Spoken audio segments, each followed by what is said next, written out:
Alaska is a humbling place. I've learned that it guarantees nothing except adventure, difficulty, and the opportunity to partake of the majesty of her wild places. And in September of 2017, I did just that.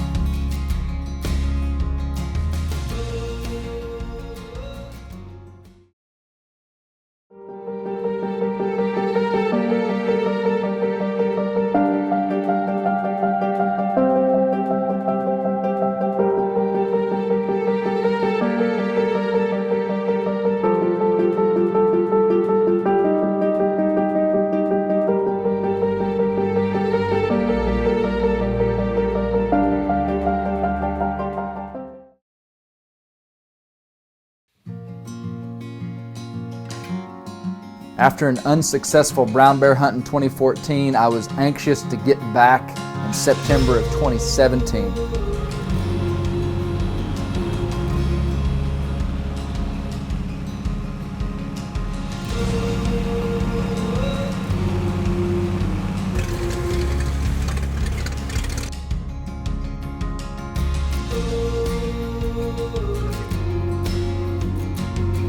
The hunt was a moose brown bear combo, and I'd be carrying both my Timber Ghost traditional bow and a rifle topped with Huskama optics.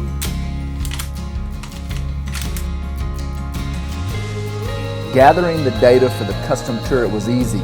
Basically, you sight in the gun at a known distance, then go back to a further known distance and measure the drop of the bullet. Using temperature, elevation, and the ballistic coefficient, and several other easily documentable variables, the guys at Huskama then make a custom turret for the exact data from your gun, not generic data from the internet.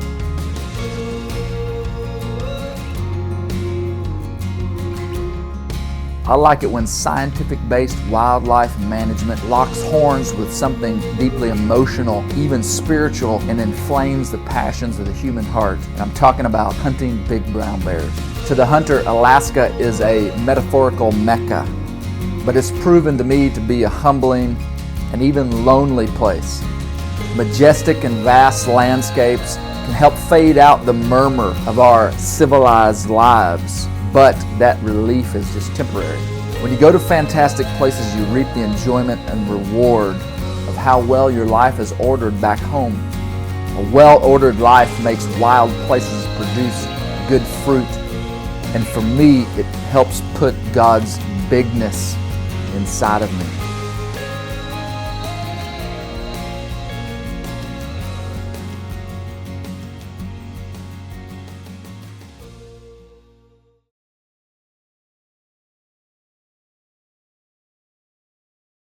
It's our first morning, September the 7th, here in Alaska. We're heading out we're moose hunting this morning. We're brown bear hunting in the evening. And so Lee's taking us to a place that we're gonna do some walking. But man, it's overcast, no rain, no wind. In Alaska, this is like perfect weather. It's been raining a ton. So let's see if we can get a moose to answer us back.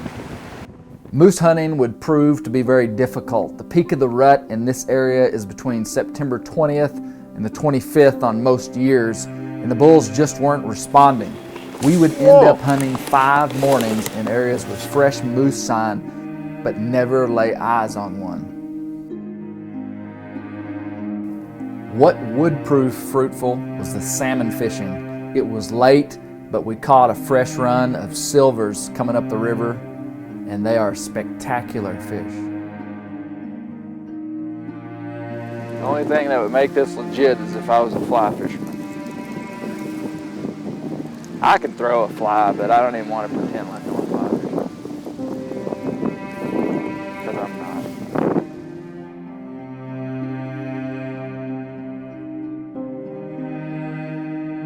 You can't help but have great respect for these fish when you actually see how far they've come from the ocean.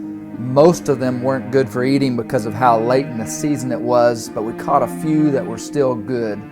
I rarely feel better than after a meal of fresh caught salmon.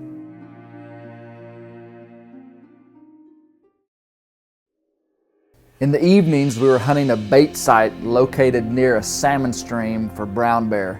It wasn't my preference to hunt brown bear over bait, but when in Alaska, you realize your options aren't always numerous. My goal was to bring home a bear, and I was committed to whatever strategy was most effective. We hunted brown bear the first 3 evenings. On the 4th evening, we opted to moose hunt. We came back on day 5 and found that a bear had actually been there on the evening of day 4. It's day 5 of our hunt here in Alaska. We were actually coming to hunt a salmon stream tonight, and I brought the rifle because we were going to be looking down this big creek. We decided to stop in and check our bait, and a big brown bear was here yesterday evening in the daytime. So we switched our plans and we decided to sit here. But this 457 with this Eskimo scope on it will be perfect. We're going to be up close and personal with them on the ground. Our guide Lee was in the tree stand and we sat on the ground. The vegetation was extremely thick and we wouldn't see a bear until it was right on top of us. Hunting brown bear off the ground was a whole new level of intensity for me that truly was unnerving. We sat for 2 hours without any action, and then a bear appeared. It quickly saw us and turned and ran back into the thick timber.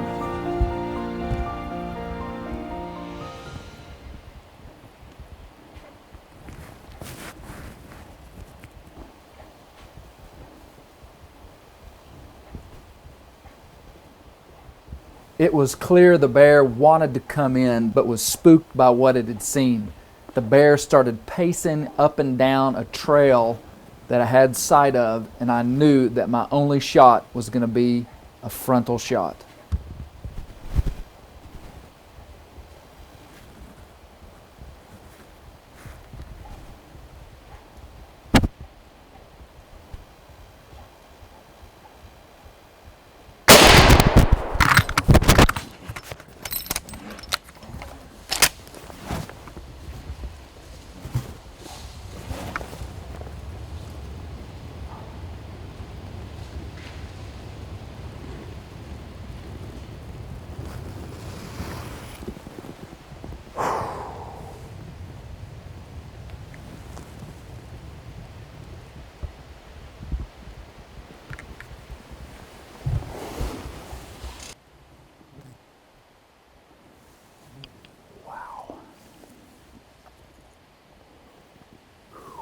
Big bear.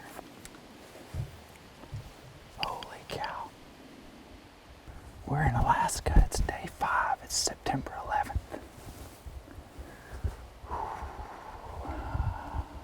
I just shot a big brown bear.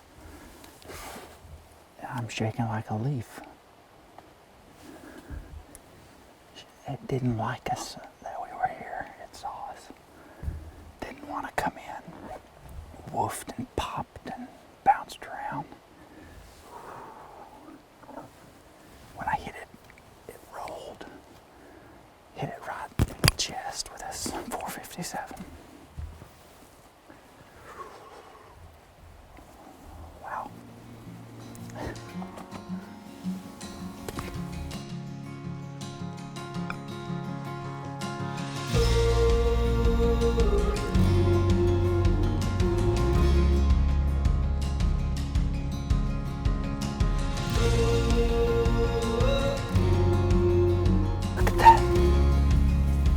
Beast. Holy cow. Ooh. Wow. Now that's what you come to Alaska for. Right there. A lot of people don't realize Alaska is a tough place to hunt. It seems like you're limited on every side from difficult water to just real wilderness.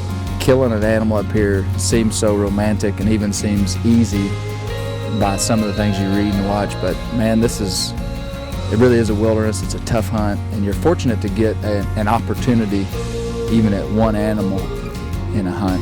And so I feel super fortunate. This is my second trip up here, and got what I came for. Brown bear, spectacular animal. And the conservation side of this type of hunting is pretty spectacular, because these bears are moose predators. They're hard on moose calves. This is a depredation zone. You can actually kill 2 brown bears here. They're trying to take down the brown bear population to bring the moose levels back to where they were. This is a trophy moose area, but at one time it was even better than it is now. They're knocking back the brown bear population. The moose are starting to come back in stronger numbers, and so this isn't just a trophy hunt. This is a conservation hunt, in that we're taking out these big predators. And trust me, these bears are doing just fine up here.